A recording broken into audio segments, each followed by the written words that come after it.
The Rutgers Scarlet Knights travel to play the Ohio State Buckeyes. Maybe a bit of a look-ahead spot for the Buckeyes ahead of the Michigan game where they're early 12.5-point favorites. We will be doing an early preview of that game later in the week. Rutgers coming off of a bye, so you get a feeling that, maybe there could be something here. Not in the sense of necessarily a Rutgers victory. That would be very unlikely and shocking to me. There's a reason Ohio State's a 31.5-point favorite. But the line at one point was 33.5. It's come down a little bit. This will be a Fox. This will be a game on Fox. I'm just kind of thinking, was I wrong for saying Cincinnati BYU was big noon kickoff or not? Because it's here twice. I don't think I was wrong. Anyway, Rutgers travels to Ohio State. The Buckeyes are ranked first, 10-0, 7-0 in Big Ten play. They're undefeated. Rutgers is coming off a bye at 5-5, 2-5 in Big Ten play.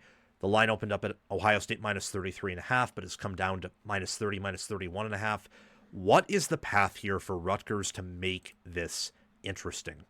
Well, when you look at Rutgers, they are more of an offensive team outside of a road game at Illinois and a home game against Oregon and maybe that Washington game. But they had offensive success. They just couldn't get it in the end zone and failed its fourth down conversions. This team has been led on offense. Saw that in the Maryland game. Saw that even against Purdue. And you saw that in really their first 4 or 5 games, I would even argue 6 of the regular season. Oregon punked them. It was a bad spot for Rutgers, given Oregon was angry after the Indiana game. They got punked by Illinois. History, matchups, power ratings would tell you they'll probably get punked by Ohio State too.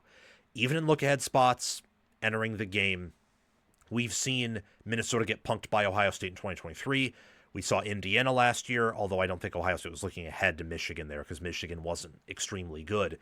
But they punked Indiana, destroyed them last year.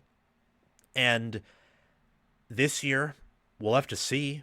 But the last time Ohio State really struggled in a look-ahead spot entering the Michigan game was 2022 against Maryland on the road. This channel will make you a college football expert and help you enjoy watching games and make more accurate predictions. So what are you waiting for?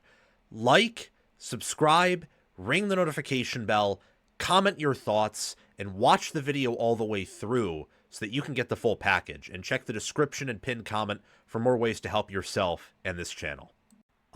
Every other year, the week before the Michigan game, outside of maybe 2019 against a really good Penn State team, they haven't played sloppy.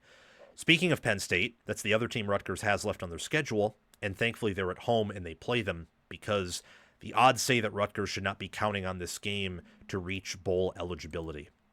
As for the Buckeyes here, 10-0, dominance in every game outside of that game against Texas, which was close. They just came out on the right side of it due to proper coaching.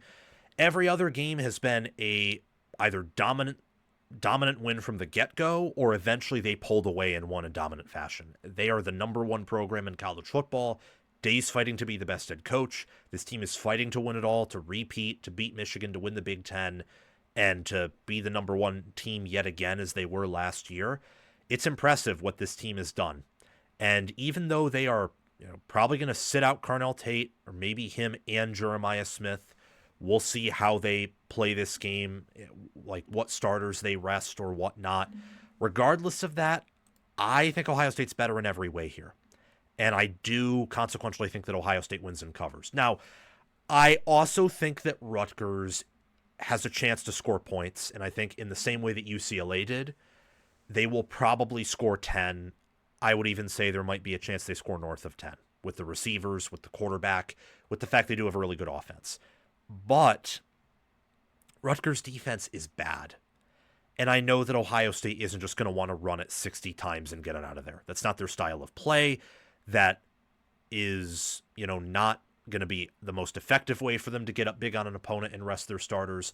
You also have to keep in mind that if Day has learned his lesson about running the football, or more importantly, about playing to the strength of his team, of which running the ball is not one of those, that means he'll pass in general and only run when it situationally benefits him or to keep the defense honest. So I think Ohio State, even with opt-outs, has a real chance to score 50 plus here, even though I think Rutgers has a chance to potentially be that first team to hit 20. Don't think they will, but I think they'll hit at least 10.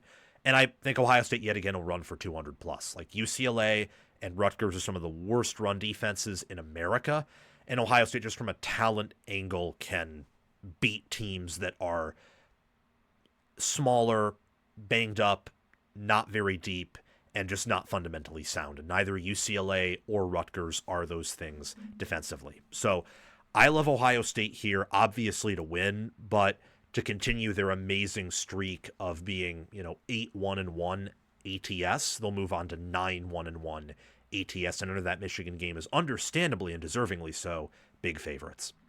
Thank you for watching. It's my mission on College Football with Sam to make you the most informed, knowledgeable, and entertained fan as possible.